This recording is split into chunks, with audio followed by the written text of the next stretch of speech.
Nobody took Jesus' life from him. This isn't a victim story. Jesus freely laid down his life. He had the power to lay it down and to take it up again.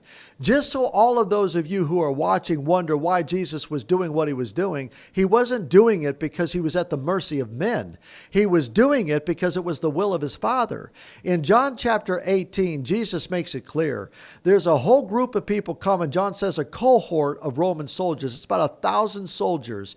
And there they are to find Jesus. He just left the Garden of Gethsemane, and he's going to step out, and Jesus is going to say, who is it that you're looking for? They're going to say, Jesus of Nazareth. To which Jesus is going to reply, I am he.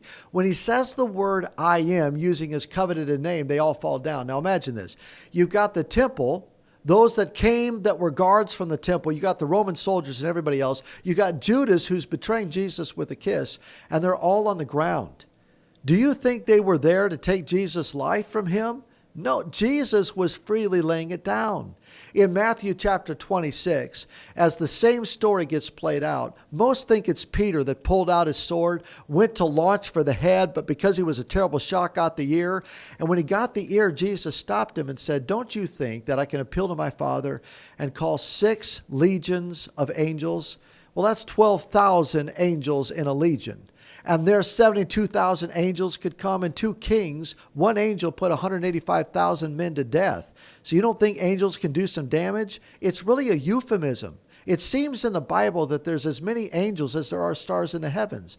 Jesus could have done anything. He could have called all the angels. He could have stopped it in time. He could have been done with his creation.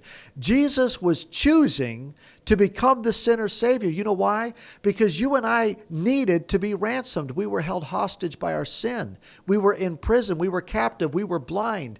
That's what happens for the crowd coming to get Jesus. They're blinded by their own sin. Why in the world would you be taking the life of one who literally raised the dead to life, who touched the leper, who gave life to sinners, who said he was the way home, and had thousands of people knowing what it meant to finally know that there was a God in heaven who loved them? You're going to scream out as a mob, give us Barabbas, the murderer, and put Jesus on the cross?